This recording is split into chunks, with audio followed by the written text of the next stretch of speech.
for listening to the People, Not Titles podcast. We are brought to you by our great sponsors, Land Trust Title Services, your partners for results.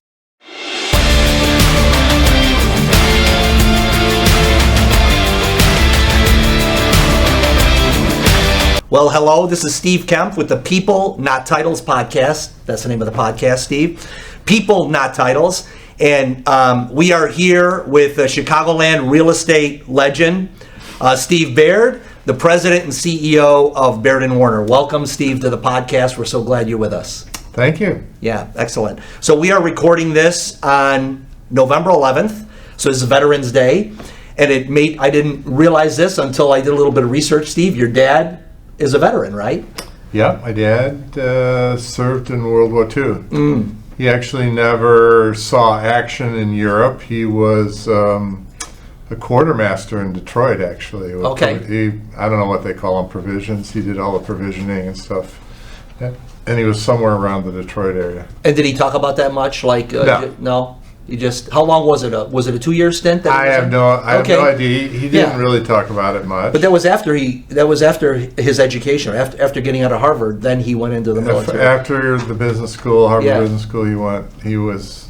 I assume he was drafted, but I don't know. He went in the military. I don't know the whole story. Yeah. He never really talked much about it. His brother, my uncle, who worked for the company for a short time, served on a PT boat was a weatherman on a PT boat in Asia, somewhere around Japan. I don't exactly know either. Okay. So there's a military history. So we thank them for their service. So we are coming off a fresh rebrand for Baird Warner, Steve. Yeah. And maybe just talk a little bit about what's behind the heart of that. It's been a while, but because the brand has been so iconic, I know people were still hanging on to it, like don't take it away from us. But we've gone into a new era here, and I think it's great. It's going to be up behind you. Talk a little bit about what the idea was behind that.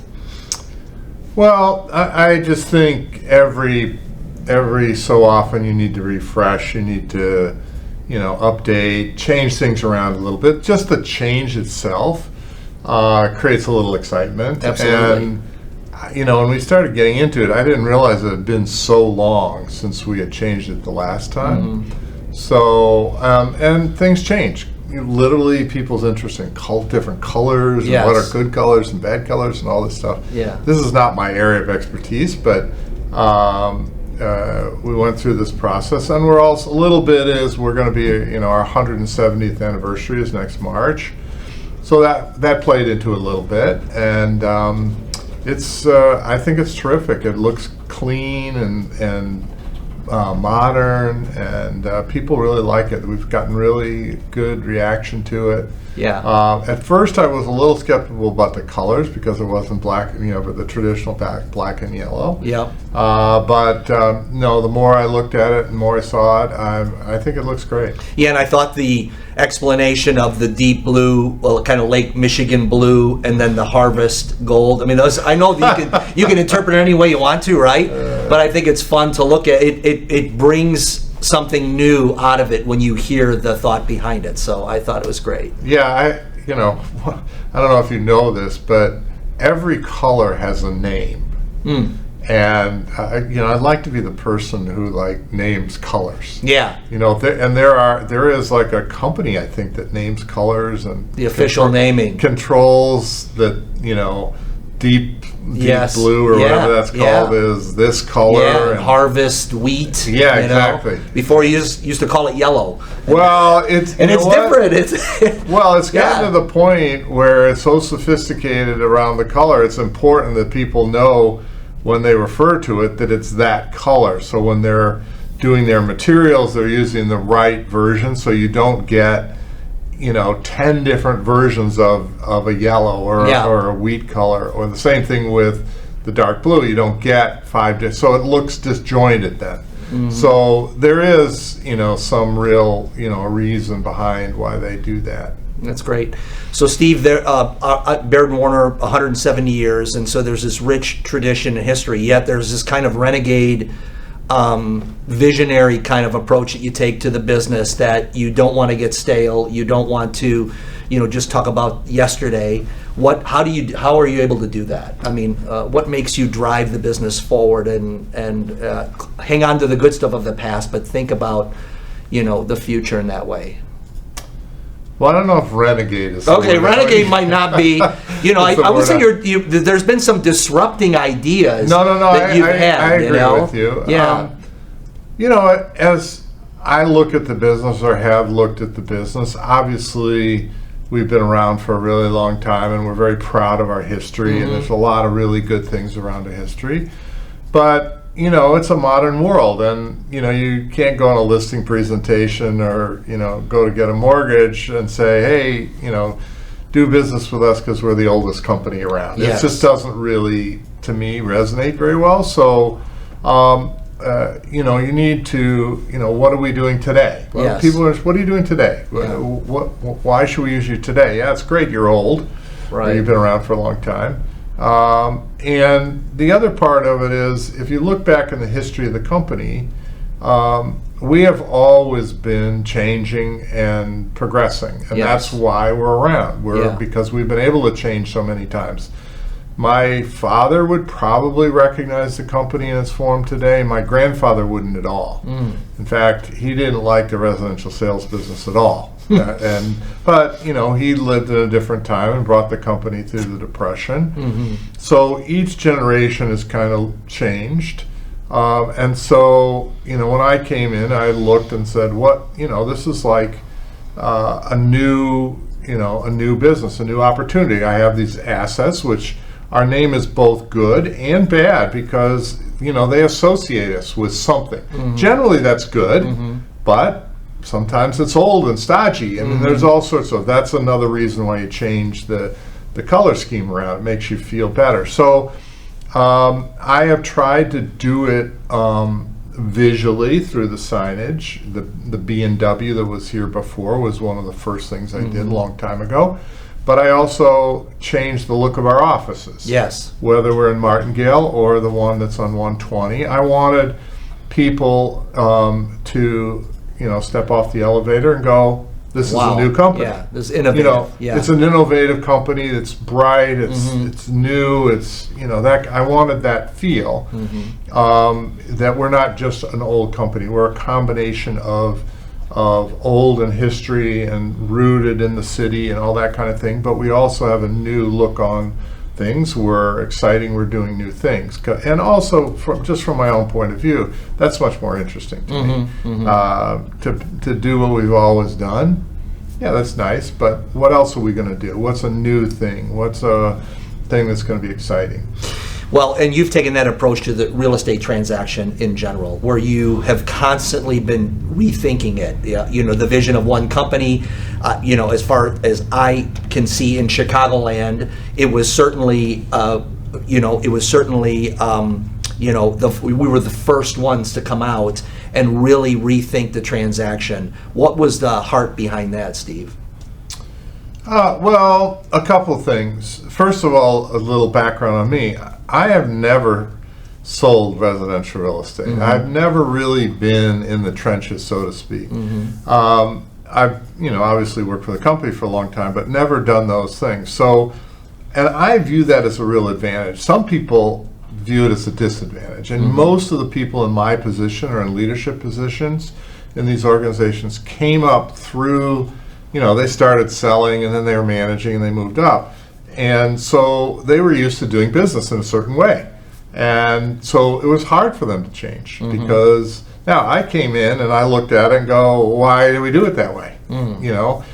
So I don't have that baggage bias. or that bias, however you want to say that, going forward. The other thing is when I started looking at what do we actually do in a residential brokerage transaction and why are we doing it that way? And then I thought, and then I also went through many years ago buying my own house. And I thought, whoa, this is really complicated. This is really confusing. There are all these documents. I got to sign these. Do I have to read them? And I'm thinking, this is not a really easy process. It's very complicated. And then you layer on top of that this is a very emotional transaction for people. They're buying their house. It's where they're going to live. it's in their family. There's a lot of emotion in buying a house. It's their largest financial transaction, and it's really complicated. So my general thought was, how do we make this easier? How do we make it simpler? At the same time, this is happening in the rest of the world. I mean, when you used to buy a car, for example. Absolutely. You would, you had to go all these aftermarket things. And Z-BART and go to financing and, blah, blah, exactly. blah. Yeah. You'd get, I remember one of my first cars, to get a sunroof, you had to go to this guy who cut a hole in your roof and put a sunroof in. Right. Okay? I mean, it sounds wild now, but today, when you go into a dealership, you expect they're going to do everything. Yeah. In fact, often you get out of your car, you walk in the dealer, you buy your car, you never go back to that car. They even go and put all the junk in your trunk in the new car. You roll out. And you leave. And your expectation today is if they don't do it, you kind of go like, well, why can't you do that? And so, and it's not only, with autos or with homes, that's happening everywhere. Yeah. And so how do we make it easier? The biggest problem is there are these legacy systems, and a lot of the key legacy systems in our business run parallel to each other. So you have all the systems around residential brokerage, and then you have all the systems around mortgage, and you have all the systems around title, and they don't really talk to each other. And they have their own infrastructure, and they even have their own language about how they talk about a transaction. So that's the biggest thing. So eventually getting all those things into place, because really, if you think about a buyer or seller, their interest is really simple. A buyer, I just want to buy this house. Tell me what I have to do to buy the house. I want it as easy as possible. I don't care about attorneys. I don't care about mortgages. I don't care about all this stuff. How do I buy the house? The same thing with a seller. I just want to sell my house. I don't care about any of this inspections, any of this stuff. Tell me what I need to do. Where do I go get my check? Yeah, that's all they care about. The fewer people I can talk to, the better. I want to do one or the other. Yeah. Right. I want to make it as simple as possible. That's why you have, some of these companies out there that will buy your house, no questions asked. That's very appealing to people. Yeah. So how do we do that? Now, as I got into it, this is hard. Yeah. It's hard. There's a lot of industry things. There's, all sorts of regulations you have to deal with. But, I've been dedicated to it. I think that that's, a long-term mission. And it's not just about, a lot of companies are looking at it as, well, this is an extra revenue source. Yes. And, obviously that's an element of it, but to me, it's really about how do we make the whole thing streamlined. The customer experience. Yes. How do you make a better customer experience? The industry has really done a terrible job of improving the customer service of the real estate transaction. Has been basically this way forever. I mean, there's some few little things. Now you can go on the internet and look up prices and stuff like that, or you can see photos, but really nothing in terms of the documentation or now we, as we can do closings without people showing up. Absolutely. Okay. Yeah. And you think about it, why do we even have to do that? I mean, there's all sorts of ways that you don't have to do that. So we are moving, but it's evolved very slowly. Steve, you said you never sold homes, but I can tell you that salespeople love, when you come into the office, everyone's all excited. How are you so easily able to relate to the salespeople? It seems to me like you can identify with their struggles or with their ambitions or whatever it is. And you've said often, salespeople are the heartbeat or the lifeblood of the company. How did you come to that conclusion? Well, they are. I mean, they drive. They're the engine. They drive the machine. So there's no question about that. No, it's funny you say that. I was just at an office this morning, and I'm a little mystified by it. Every time I come, they say, "Oh, a special guest," and they're so excited to have him here. And I just, I'm my own person. I don't think I'm all that exciting. But I do a couple things. obviously I run the company, and they don't have. There are very few companies in our business now where the owner of the company really comes Absolutely. out. It just doesn't happen. There's Yeah. so many corporate. There's so many franchises. There isn't a Caldwell of Caldwell Banker, that kind of thing. So that's one element. The other element is, I was a salesperson at one time. I'm a pretty good salesperson. When I was a kid in Boy Scouts, I always was the top salesperson when we were selling Christmas wreaths, or for some weird reason we used to sell garden gloves. I was the top garden glove salesman in the troop. And so, and I worked for a retail company, and I was just telling my wife this the other day. I used to have a little contest with the assistant manager. I was the manager and the assistant manager. It's a big store, 20,000 square foot store. And we used to have this little contest. We'd go, okay, you get the next customer, I get the customer off that. Who's going to sell them something first? And we would try to sell them something. And so I've understood that part.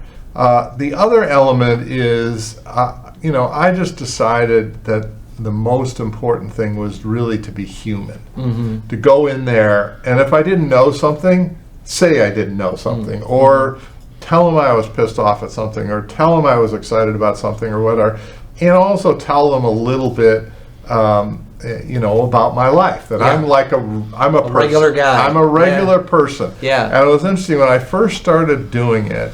Jennifer Warden, who you know was my chief operating officer for 27 years, didn't like me doing this. She said, don't share all that personal stuff with them.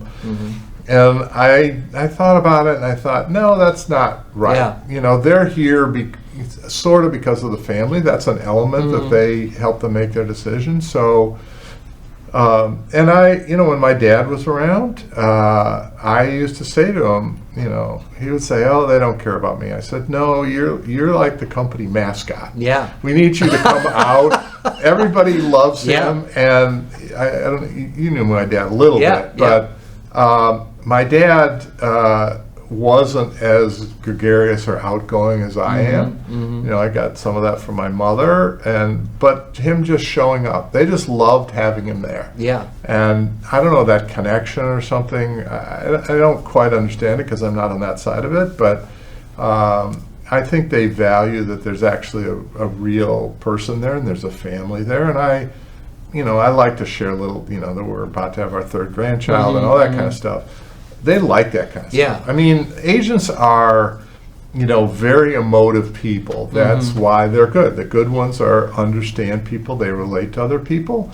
So I think for me to come in and be really stiff and is stodgy, is not really what they're interested in. Yeah, I think so I've met your dad a couple times, and I think what struck me is that someone wants to be here that doesn't have to be here.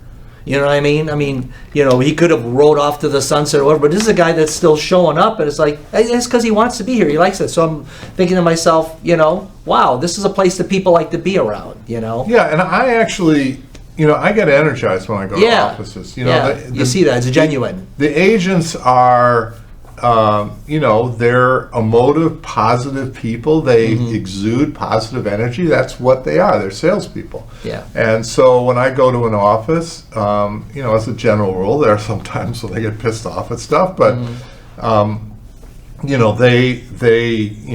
emote that energy, and I pick up on that. So I like going to offices. And the other thing that actually surprised me from early on when I started in the business and started learning about the business.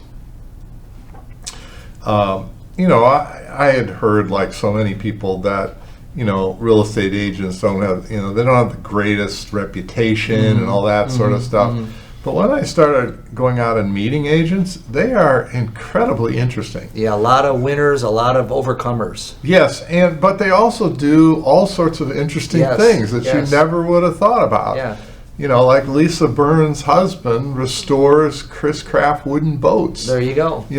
So, they all are interesting in their own right and interesting in a lot of different ways, because we have a huge variety of people geographically across the whole city of Chicago, across different price ranges. Yeah, different everything, right? Yes. Yeah. And they're generally successful people who, have put, and also there's a lot of women here who have created a life for themselves. Mm-hmm. Absolutely. They've No doubt. created a career. Yeah. Some of them by necessity, Yep. and others just because they found a niche where they really can excel. Yeah, and maybe years ago, this might have been one of the only places that they could really maximize their value. Oh yeah. Really get what they're really. Well, you don't really need a lot of formal education. Right. You really just need a personality and a drive, and I mean, the skill sets that you need to have a personal social connection. That's why there's a huge percentage of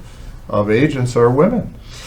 Yeah, Stephen, it makes me think too when COVID, the NAR settlement, 2008, when all those things, I think a lot of leaders hide during that period of time. They don't know what to do, they don't know what to say, but I think you've taken the opposite approach, which is let's have a briefing, let me get into the offices, and I think when people see you there, they go, hey, I think everything's going to be okay. And so I think that even though you may not be sure it's going to be okay, that I think that you coming there saying, hey, I'm in this still, I think that provides confidence for people to go forward, even just for another day. Well, I have always felt that, and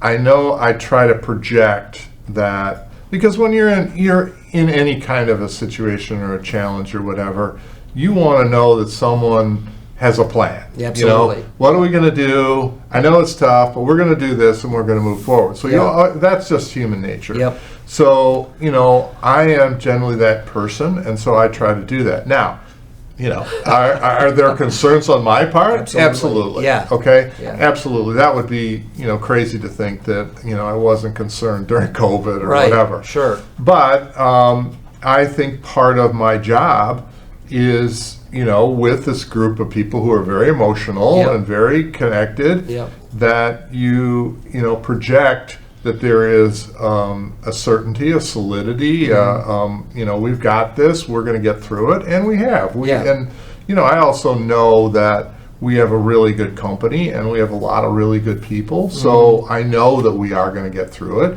There are times when I'm kind of going, I'm not sure what we're going to do right now. But, Right. I just, and I'm by nature, I'm a person, I think in life there are three types of people. There are people who stand in place, there are people who step forward, and there are people who step back. Yeah. I'm a person that steps forward. Yeah. I just, that's just my personality. If we're going to do something, I would rather be going forward. It may be right or wrong, but I'm going to go forward. And so that's the way I've always been. And I think, I've learned, as a manager, that that's something that they're looking for. Even if you don't really know what you're doing or not really sure, the fact that you project, hey, I'm on this, we're working on it, I think we're going to go this way, that somebody is really okay. They can go, all right, I think he's... Yeah, they're present. I think we're okay. Yeah. I think we're going to get through this, whatever. Yeah, and I think the 170 years of history, right, you can look at those pictures on the wall and go, these men and women have faced something in the past, and we're still here. You know what I mean? Yeah. And that's something that people can cling to, too. Well, I mean, you look back and you think about, it came a couple world wars, Civil War, Chicago Fire. Yep. The Chicago Fire, the company came through that time period. I mean, you talk about now. Well, Right. We didn't burn the place down, and we didn't kill 3,000 people. Right. And 3,000 people in those days Was a ton. was a big percentage of the population. Yeah. 3,000 people at any time is a lot. Yeah. Okay, well, we got through that. Yeah. We can do this. Yeah. We can do it. Yeah. And it's, it's a little bit about taking one step forward. It's a little bit about, just thinking it through and knowing you can do it, and things will work out. So, there, you have to have a belief also. But, no, there's lots of, my grandfather, my grandfather, his father, my great-grandfather, he died in 1927, by Baird standards, relatively young.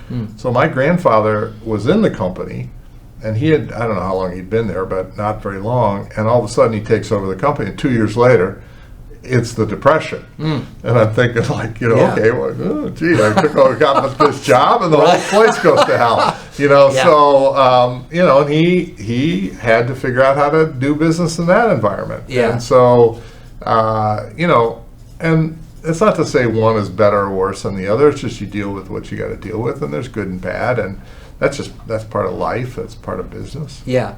So speaking of that, Steve, we had the NAR situation this year, Yeah. and I think that was something difficult to navigate through for everyone in the real estate business. But do you believe that and I remember sitting in a meeting a long time ago where I didn't quite understand what you were getting at, but now I do. You were talking about the MLS and how you wanted to see things change, kind of in this regard, right? That's been a long time thought in your head. Oh, this has been a thought process in my head for, I don't know, 30 years Yes. more. Yeah.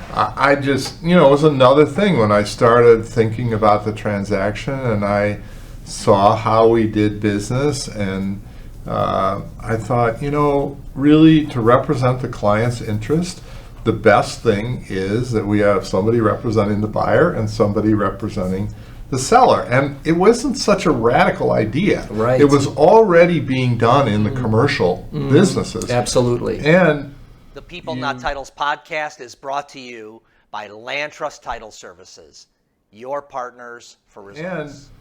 you won't remember this, but we were in the commercial businesses. Yes. So I saw this. Yeah. Our commercial brokers over here are doing it this way. Our residential brokers are doing it this way. And I thought, that doesn't make any sense. Yeah, this way seemed cleaner, right? It seemed cleaner, and it represented the client better. Yes. And then there were a couple things that have always really bothered me. One is procuring cause. Yeah. I never liked procuring cause because why, as we as an industry are making a determination on who gets paid in a transaction? The client should decide that. Absolutely. The client should decide that person did a job for me, I'm Based going to on pay value. that person. Yeah. That's based on value. It Yeah. always should be that way. Yeah. Many years ago, there was a thing on procuring cause in the Illinois Realtor magazine. I don't know if you know the story, but and it just irritated me. So I wrote a white paper, a one-page response, and I sent it in to the thing with a little note saying, I think you should print both a pro and a con. And they refused to print it. Wow. And here we are now. Well, and here we are now. Procuring cause is Yeah. gone. And, that was 20 years Yeah. ago or more. It was a long time ago. And the other one is I never liked dual agency. I knew it was part of what we did. And so I didn't feel like I could come in because there were agents who were doing it. But I tried to get it changed in the last rewrite of it when they put in this disclosed dual agency Yes, concept, which yes. is just a weird sort of compromise. Because again, how can you represent both parties in a transaction? I've heard the arguments of, oh, well, I can facilitate it and only I can do it and all that kind of stuff. But I don't buy that. So now that has declined significantly. There used to be other things. When I started in the business, there was a bonus being paid. We did it too, but all the companies paid a bonus if you sold your own listing within the company. So if somebody was representing a Baird Warner person was representing a buyer and they sold a Baird Warner listing, they got a 10% bump in their commission. Wow. Okay, it sounds weird now. Yeah, Okay, it was totally the norm. And I said, no, we got to change this. This is not right, and we're not disclosing it to our clients that we get a plus if we sell them this house versus this house. That should have nothing to do with it.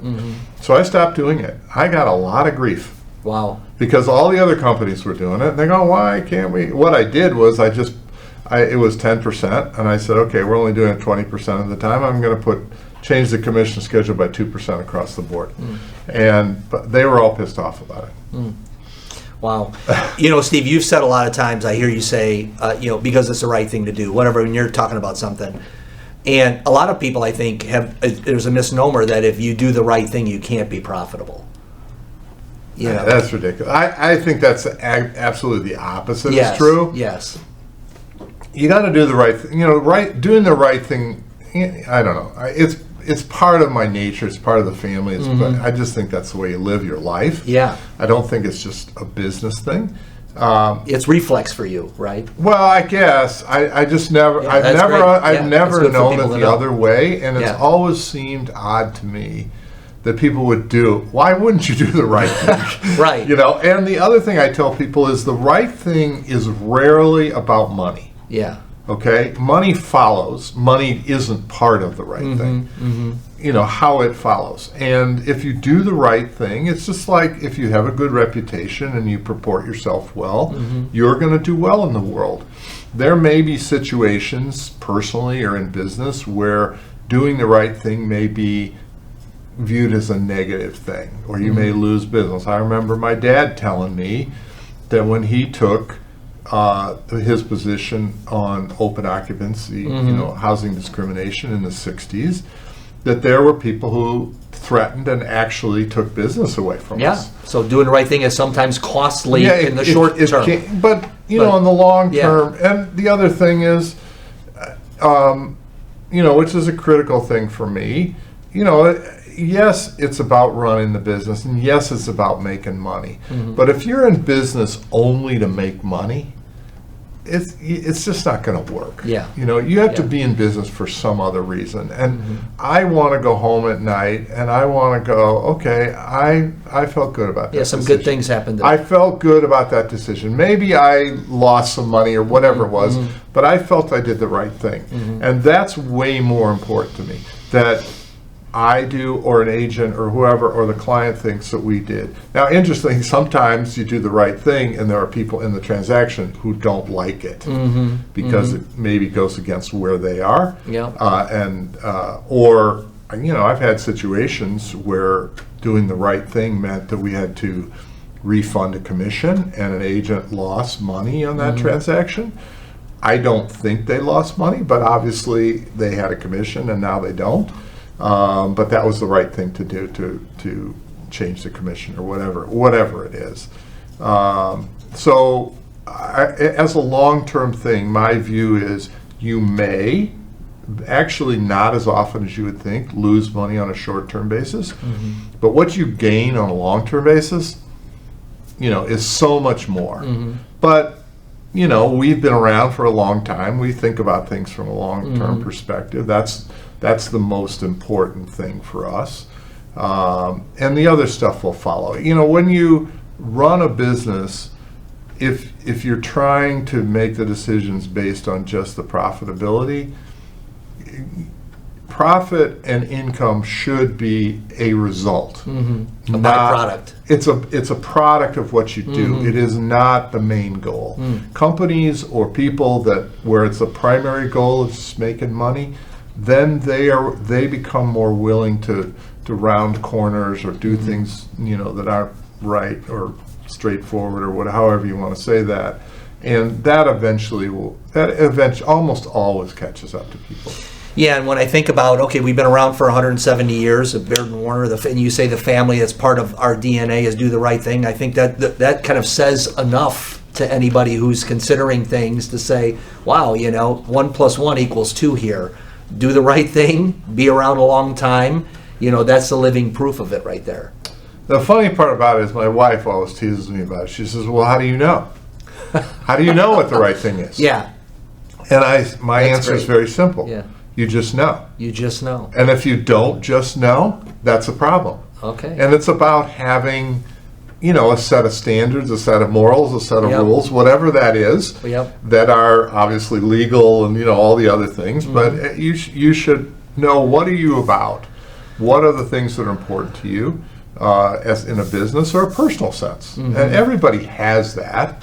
And you just have to, you know, refer back to that. Okay, given those are the things that I believe in, this is the right thing to do.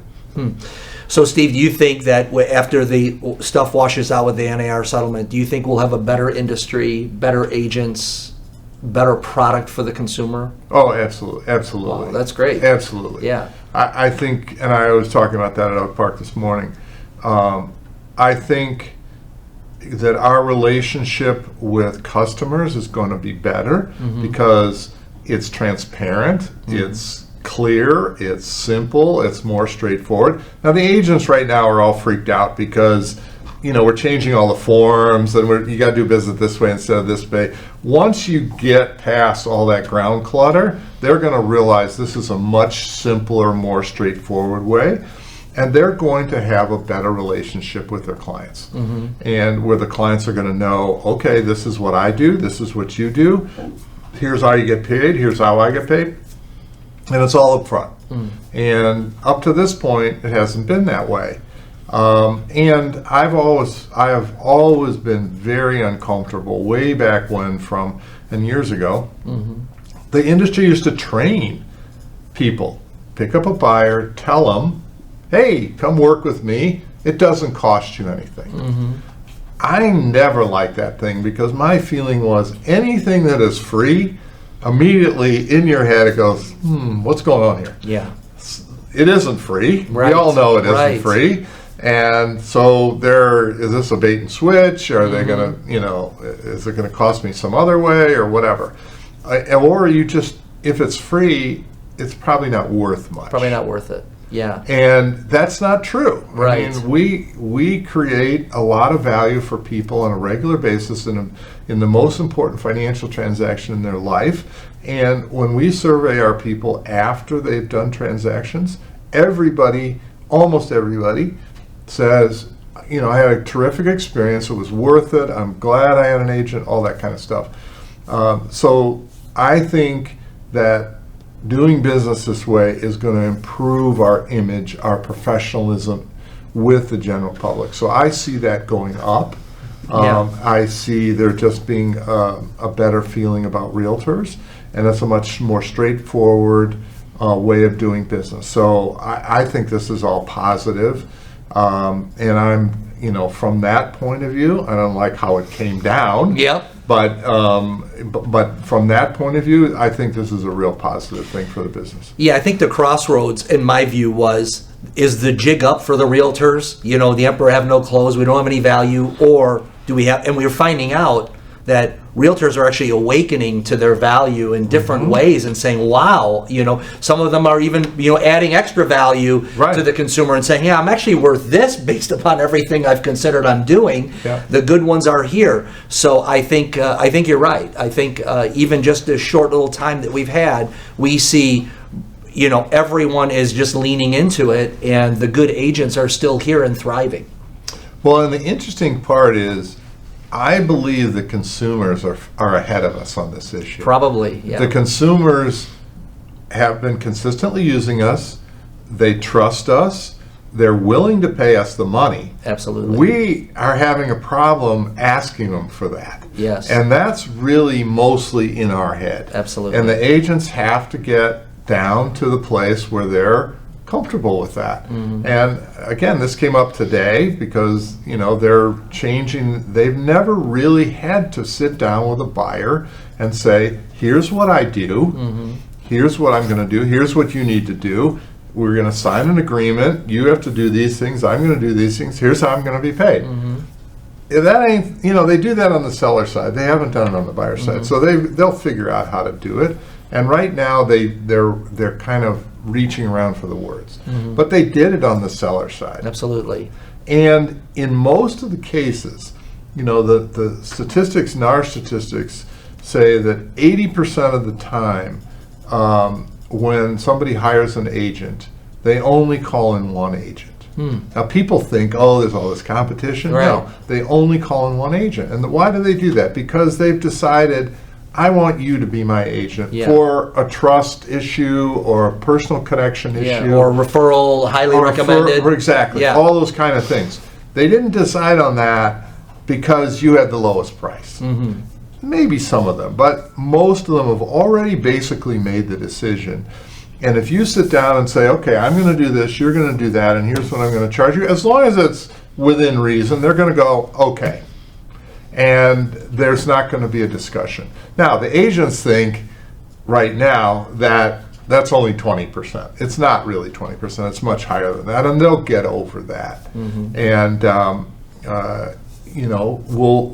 that'll all get kind of shaken out, and I think it's just going to be a much cleaner, better way of doing business. That's great. So Steve, your dad. How long was your dad in the office? How old was he when he left? He was he came into the office into his last year of life, and he lived for 98 years. 98. So, what still keeps you in the game now is you're going to offices, you're meeting agents, you're engaging, you're in the fight big time, maybe more energized than you ever have been. Well, it's the same thing. If it's something you love to do, then it's not work. It's not, and as long as it's interesting and challenging to me, I'm going to feel that way. And it's the same thing with my dad. I mean, my dad turned over the company to me, and he was, can't remember, he was 82 or something. So it was, 16, 17 years. Yeah. He was still there, and he came in every day, basically. Yeah, that's great. And I remember when he was early into his 90s, he came into my office and he said, I'm thinking of taking a day off a week. Do you think that is okay? You tell me you have 2 PTO days left. And I said to him, well, I don't know. Let me think about it.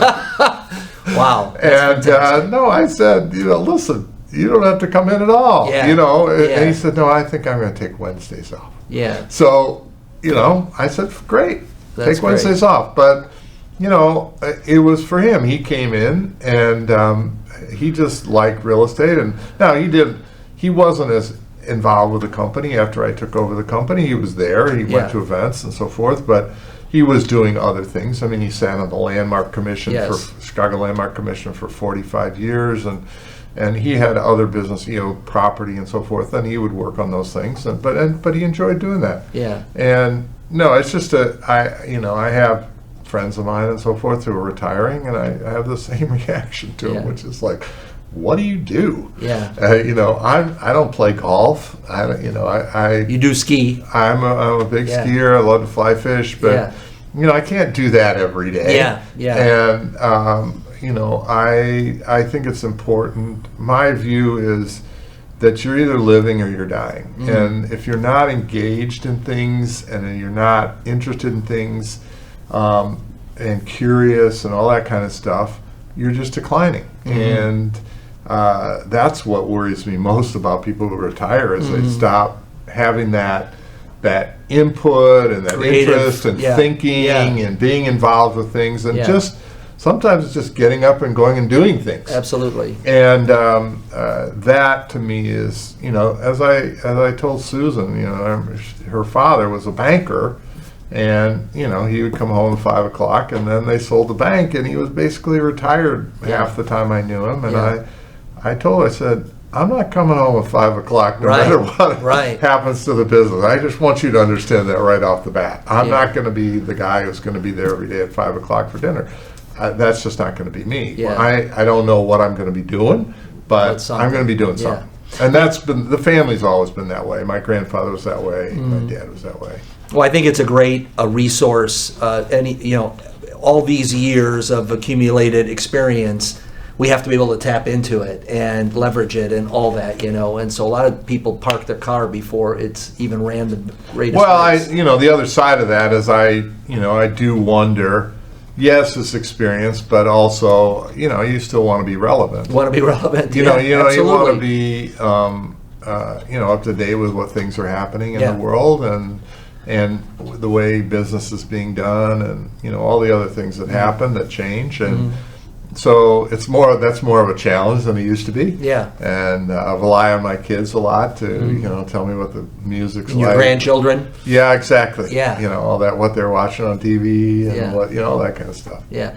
So Steve, you've another thing that I think kind of in wrapping up, you're a champion for Chicago.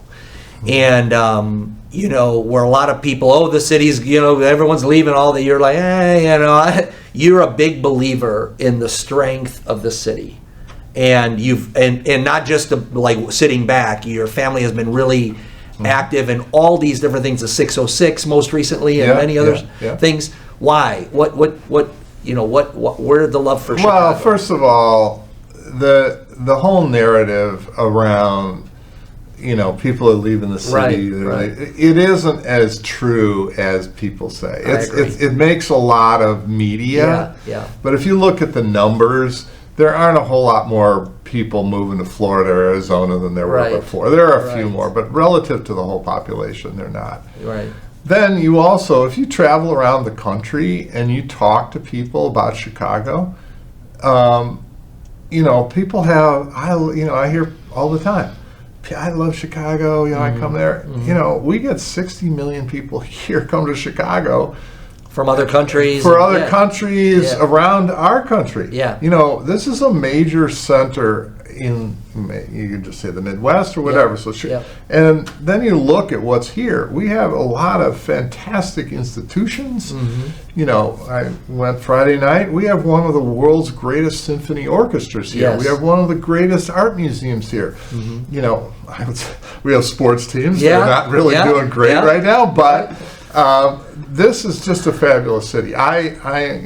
You've heard me talk about this before. And I'm also, it is a fabulous city, and I also believe that if you live somewhere, you need to participate. You need to be part of the solution and not part of.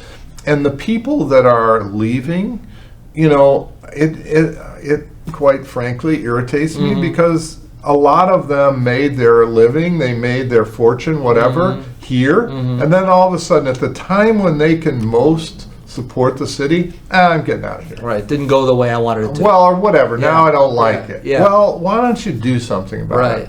Okay, there are a lot of, that's why I have immense respect for the Crown family, for the Pritzker family. Yeah.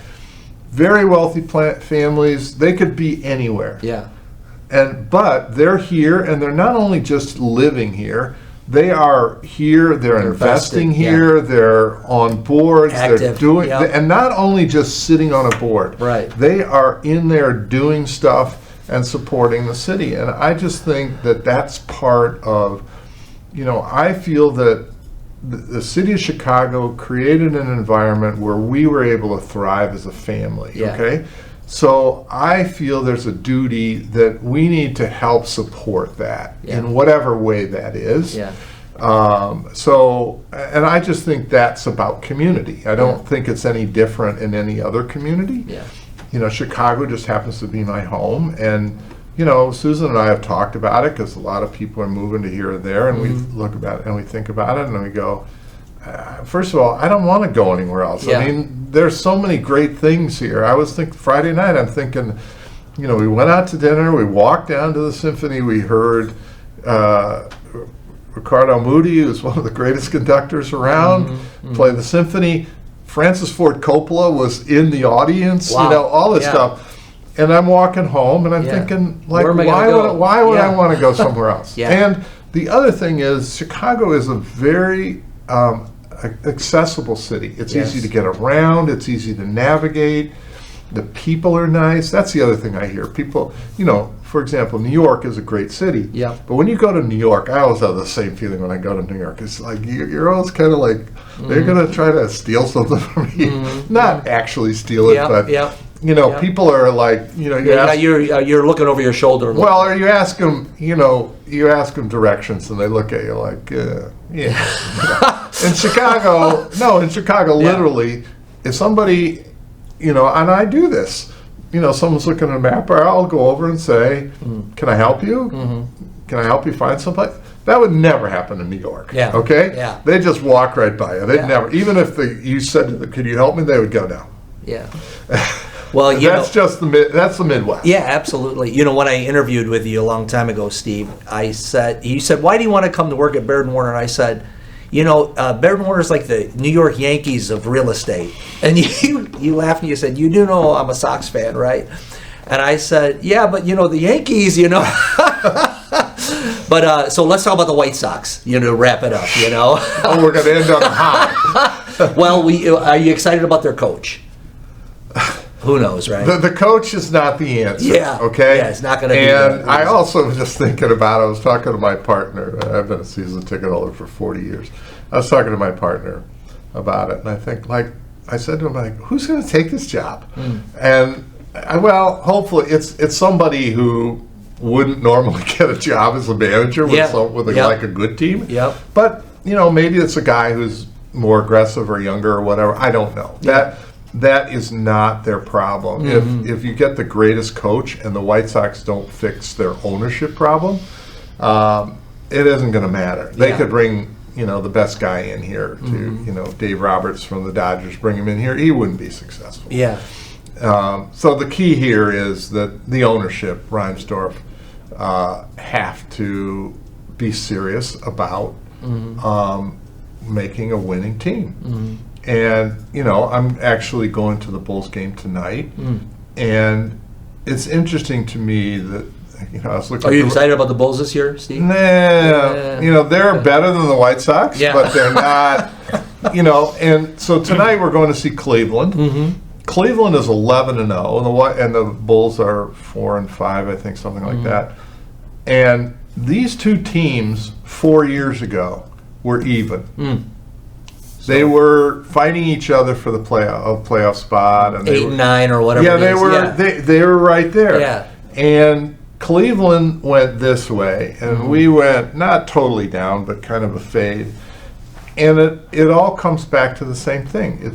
Do you have a good organization? Do you have good ownership? Do you have somebody who's really trying to make the thing better? And for lots of reasons, we could spend a whole podcast talking about this, but for lots of reasons, they aren't committed to having a better organization and a better team. And to me, that's the most important thing. I am as a fan.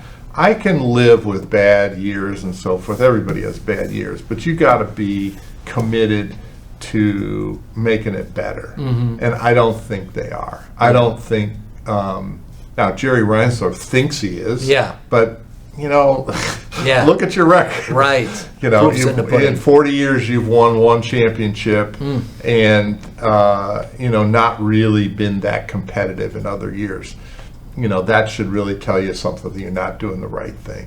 And you look around in any sport, in baseball, it's the Braves, the Cardinals, the Brewers, Yankees, Dodgers. Some of them it's because of money, but the Braves aren't doing it for money. The Cardinals aren't doing it for money. The Brewers have had a really good organization and good teams for many years because they had a good base. They knew what they were doing, and they had a good or Tampa Bay.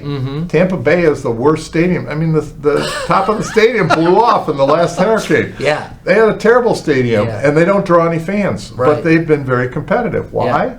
They had good ownership. They had a plan. And they executed their plan.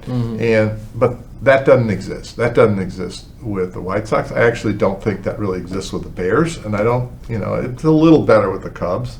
Although I'm not sure about him about whether he's really committed to winning. Yeah. He was committed to winning once. Right. But is he committed to doing it again? Right.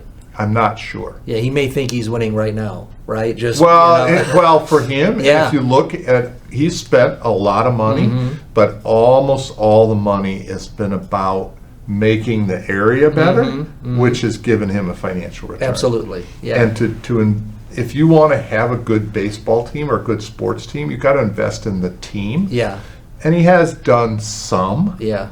I wouldn't say he hasn't done any, but will he? I was reading something this morning. I'm a baseball junkie. Yeah. They need a guy, and they thought it was Bellinger, but like Juan Soto.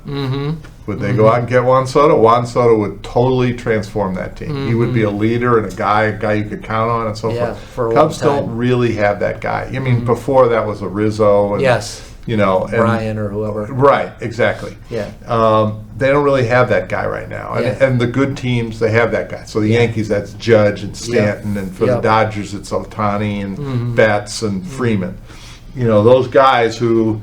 Legendary guys. Well, not only legendary guys, but when they need something... They step up. Those are the guys who step up. And so, for the first time in 40 years, I have not renewed my season ticket. Wow. Now, that's I will. Whether I will or not remains to be seen. But So far, waiting has only helped me because they keep trying to make a better deal. And I don't think they're selling my tickets to anybody else. So I still love baseball. I'm still going to go to baseball games. Yeah. But, and I don't need much, but I do need to think that they're trying to make it better. That's great. Well, Steve, I just want to say thank you. It's been almost a full hour, and it's been great to get your view on so many things, and I appreciate your time with us today. Oh, my pleasure. Enjoyed it. Thank you. Hey, thanks for listening to the People Not Titles podcast. We are proudly sponsored by Land Trust Title Services. If you enjoyed the podcast, please hit the like button, please subscribe, and we'd love it if you'd share our podcast with your friends. Thanks a lot.